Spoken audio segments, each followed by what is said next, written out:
Assalamualaikum warahmatullahi wabarakatuh.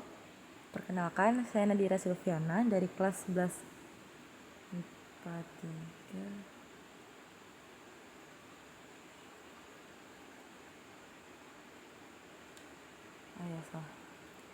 3. Assalamualaikum warahmatullahi wabarakatuh.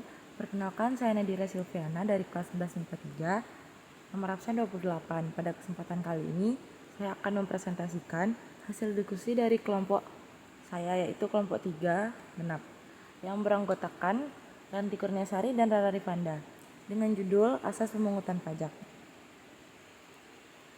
Pemungutan pajak.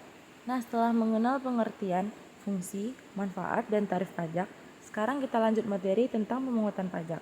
Sebelum masuk ke materi asas pemungutan pajak, di sini ada yang tahu belum apa itu pemungutan pajak? Yang udah tahu bisa tulis di sini ya. Wah, bener banget. Pemungutan pajak adalah kegiatan memungut sejumlah pajak yang terutang atas suatu transaksi.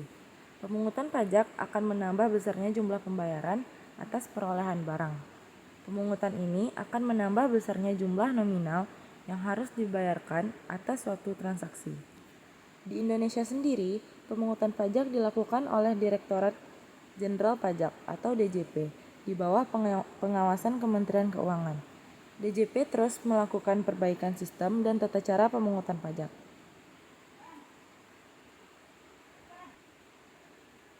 Selanjutnya, pemungutan pajak menurut Adam Smith, yaitu menurut Adam Smith tahun 1723 sampai 1790 dalam bukunya yang terkenal Wealth of Nations memberikan ajaran untuk asas pemungutan pajak yang disebut dengan The Four Maxims, sebagaimana yang dikemukakan oleh R. Santoso Brotodihardjo SH pada tahun 1993 dalam buku Pengantar Ilmu Hukum Pajak, yaitu sebagai berikut.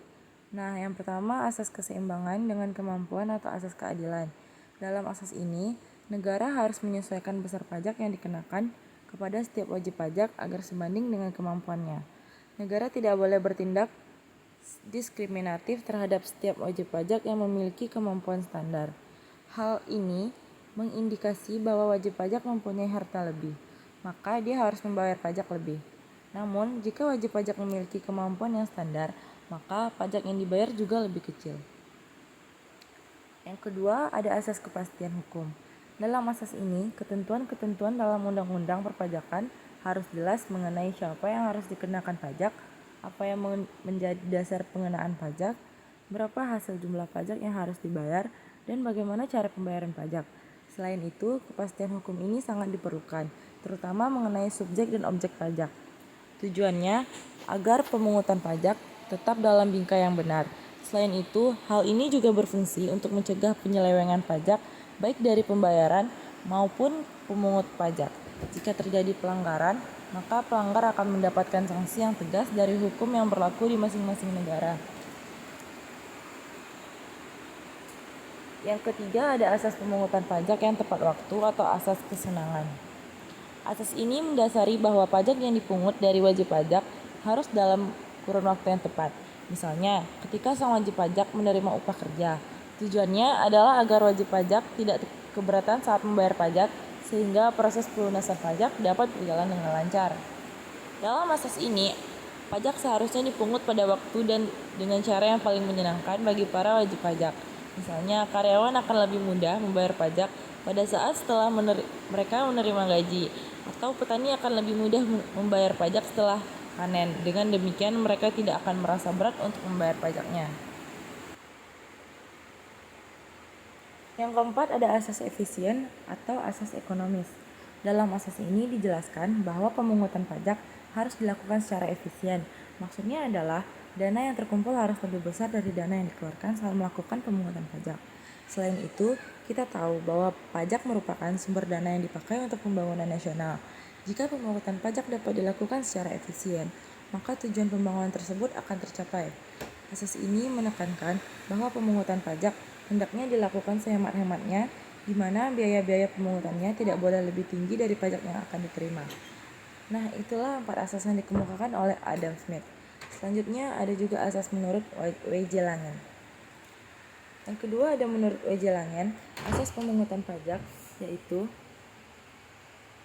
yang pertama ada asas daya pikul. Besar kecilnya pajak yang dipungut harus berdasarkan besar kecilnya penghasilan wajib pajak. Semakin tinggi penghasilan, maka semakin tinggi pajak yang dibebankan. Yang kedua, asas manfaat. Pajak yang dipungut oleh negara harus digunakan untuk kegiatan-kegiatan yang bermanfaat untuk kepentingan umum. Nah, yang ketiga ada asas kesejahteraan. Pajak yang dipungut oleh negara digunakan untuk meningkatkan kesejahteraan rakyat. Yang keempat ada asas kesamaan. Dalam kondisi yang sama antara wajib pajak yang satu dengan yang lain harus dikenakan pajak dalam jumlah yang sama. Selanjutnya yang terakhir ada asas beban. Yang sekecil-kecilnya pungutan pajak diusahakan sekecil-kecilnya jika dibandingkan dengan nilai objek, sehingga tidak memberatkan wajib pajak. Nah, itulah presentasi dari saya. Mohon maaf apabila ada kesalahan dan kekurangan. Terima kasih. Assalamualaikum warahmatullahi wabarakatuh.